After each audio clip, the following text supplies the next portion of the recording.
Okay, and welcome to Critical Weight Theory, where sometimes I explore the music that bends minds, breaks rules, and reshapes sound itself, in addition to sometimes looking at movies and TV shows and social issues. But today we're looking into the story of a band that built an entire universe of cosmic soundscapes: Acid Mother's Temple and the melting Paraiso UFO.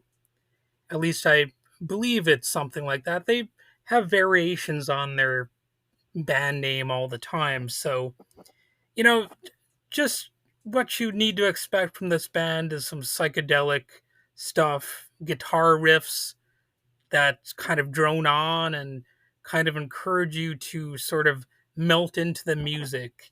And it's a whole different kind of vibe.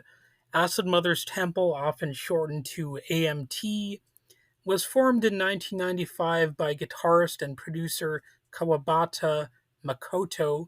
And from the very beginning, this wasn't just a normal band, it was like a vision, a collective with a mission to reach universal sound, or something like that. So that the sound was really a very important aspect of this. AMT's music is a kaleidoscope, kind of, a psychedelic rock, space rock, prog, krautrock, avant garde noise sort of conglomeration. It's all colliding in sprawling improvisational jams.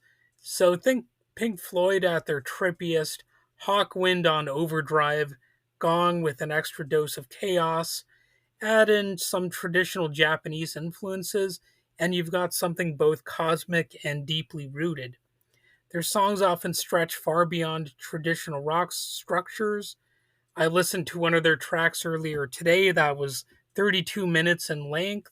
So, they're pretty far out there. They're willing to go as far as it takes to explore a certain track, a certain compositional freedom, and it's extended instrumental jams, heavy effects, surreal textures, a sound that's less about radio play and more about transporting you somewhere else entirely.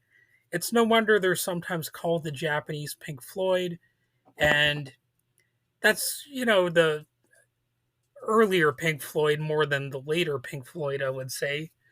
Um, the earlier Pink Floyd was a little bit more out there and experimental. Not to say they didn't have any stuff like that later in their careers, but you know what I mean.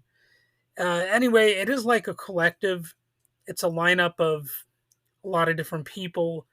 Acid Mother's Temple has always been fluid. Musicians come and go, but Makoto.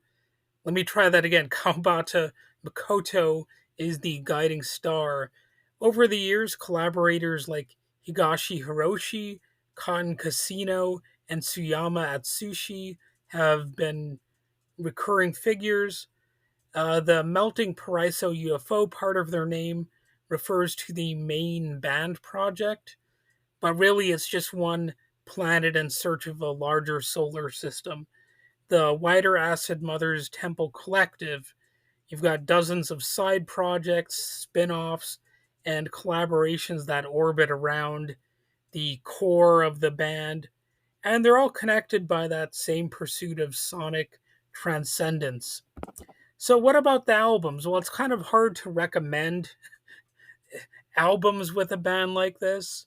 The AMT is ridiculously prolific. We're talking dozens upon dozens of albums, often multiple in a single year. But I guess some highlights would be Lenovia from 2000, a hypnotic drone heavy masterpiece.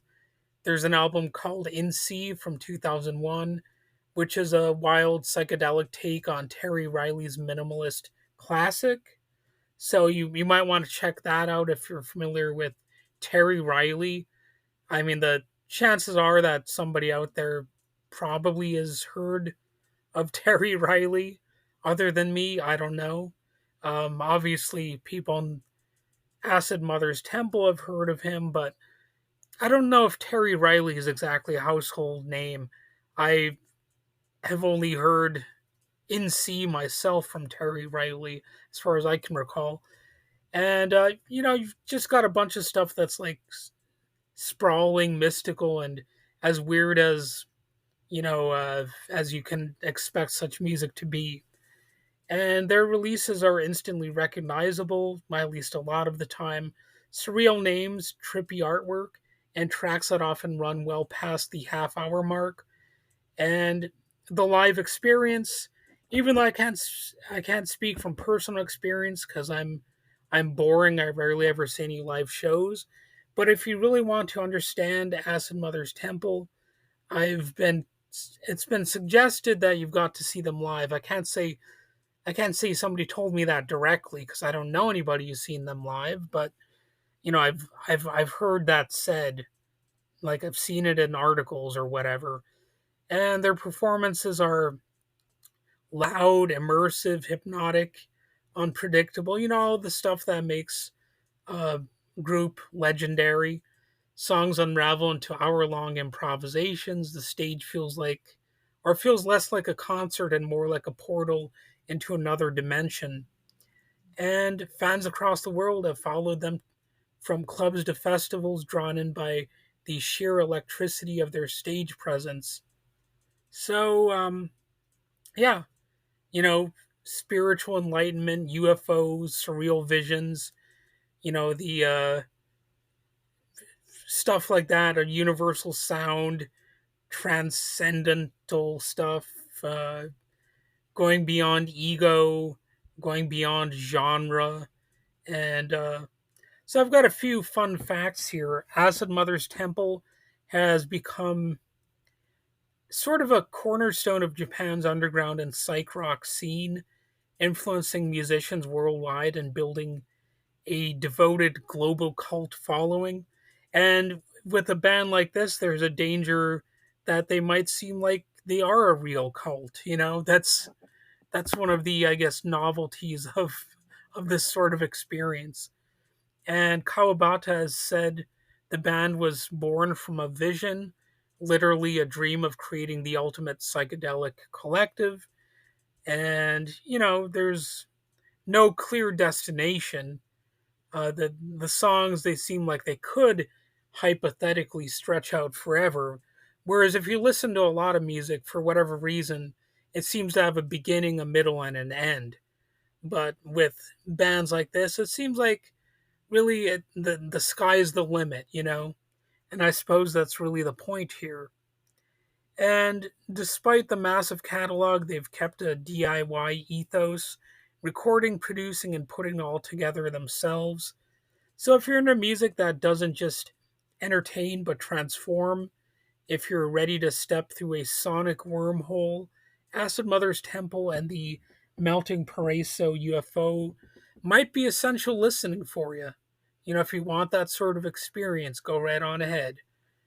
And catch them on tour if you can and prepare to get lost in the sound. Expect the pulsing drone and cosmic swirl to linger on. And that's it for today's episode of as far as like the this particular episode goes. And thanks for tuning in, and as always, keep your ears open and your mind expanded.